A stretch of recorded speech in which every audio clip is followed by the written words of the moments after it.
السلام علیکم دوستو، ایک نظم آپ کی نظر۔ صبح سویرے گھاس پہ شبنم جب بھی چمکتی ہے، صبح سویرے گھاس پہ شبنم جب بھی چمکتی ہے، ہمیں یوں لگتا ہے جیسے رات کو گھاس بہت ہی خوش رہی ہوگی اور خوشی میں جی بھر کر ہنسی ہوگی۔ پاگل گھاس کے پھر خوشی سے کچھ آنسو نکلے ہوں گے، جو سورج کی شعاع سے اب موتی بن کر چمکے ہیں۔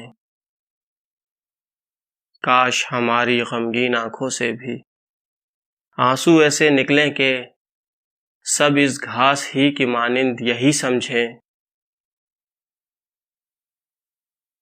ہم رات بہت ہی خوش رہے ہوں گے اور خوشی میں جی بھر کر ہنسے ہوں گے۔